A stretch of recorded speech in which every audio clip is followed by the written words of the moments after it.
हरिद्वार आइए, गंगा को मां कहिए, श्रद्धा से उसमें डुबकी लगाइए, गंगा जल भरिए और फिर भगवान शिव के लिए सैकड़ों किलोमीटर की कांवड़ यात्रा कीजिए। श्रावण में श्रद्धा का यही रूप है।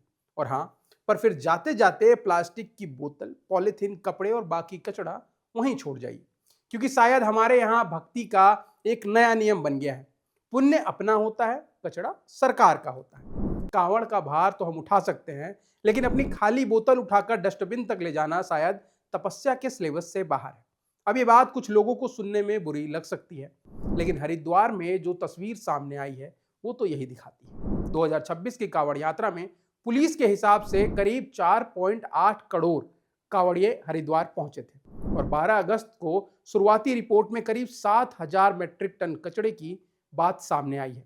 और अगले दिन नगर निगम के हिसाब से 30 जुलाई से 12 अगस्त के बीच लगभग 8,000 मीट्रिक टन कचरा जमा किया गया। इसमें बड़ी मात्रा प्लास्टिक सीट, छोड़े गए कपड़े और दूसरे सामान को जोड़कर डाला गया है। कुछ जगह तो कचरे के ढेर कमर तक पहुंचने की भी बात रिपोर्ट में आई है। अब 8,000 मीट्रिक टन को थोड़ा आसान भाषा में समझते हैं। ये करीब 80 लाख किलो कचरा हुआ। 4.8 करोड़ यात्रियों की संख्या के हिसाब से रफली अगर मैथमेटिकल डेटा हम देखें तो ये औसतन 167 ग्राम प्रति व्यक्ति बैठता है। अब इसमें वहां मेले में खुले दुकानों का भी कचरा होगा, इसको भी ऐड कर ही लेना चाहिए। पर एक बात साफ है कि हम गंगा को पवित्र रखने के नारे लगाएंगे, लेकिन प्लास्टिक सीट गंगा किनारे छोड़ आएंगे। गंगा जल घर तक बड़ी सावधानी से लेके जाएंगे, लेकिन जिस प्लास्टिक बोतल से पानी पिया है उसकी जिम्मेदारी हरिद्वार नगर निगम संभालेगा। और फिर हम कहेंगे स्वच्छ भारत होना चाहिए। बिल्कुल होना चाहिए, बस सफाई हमसे मत करवाइए। हरिद्वार की सफाई के लिए इस बार करीब 1,000 अतिरिक्त वर्कर को लगाया गया है। 80 से ज्यादा व्हीकल लगाए गए हैं। पर्यावरण विशेषज्ञों ने चेताया है कि अगर कचरा जल्दी नहीं हटाया गया और बारिश उसे गंगा तक ले गई तो बैक्टीरियल पॉल्यूशन गंगा में भी फैल जाएगा। पर अगर आपको लग रहा है कि ये पहली बार हुई घटना है तो आप गलत हैं। ये कोई आज की घटना नहीं है। 2025 के महाकुंभ में 15 दिनों का स्पेशल क्लीननेस ड्राइव चलाना पड़ा था। केरल के अतुकल्ला पोंगल 2026 के धार्मिक आयोजन के बाद तिरुवनंतपुरम की सड़कों से 800 टन से ज्यादा कचरा साफ किया गया।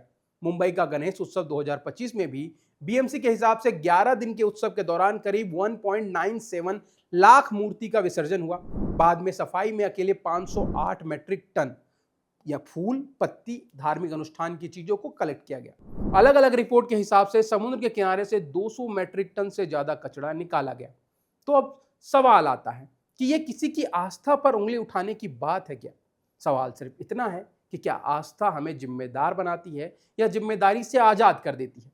क्योंकि सोशल मीडिया पर हरिद्वार से कई वीडियो सामने आए हैं। इनमें हर की पौड़ी के पर कचरे के ढेर देखे जा सकते हैं। कई कांवड़िया अपने पीछे ढेर सारे खराब कपड़े छोड़ गए। चेंजिंग रूम का तो और बुरा हाल है।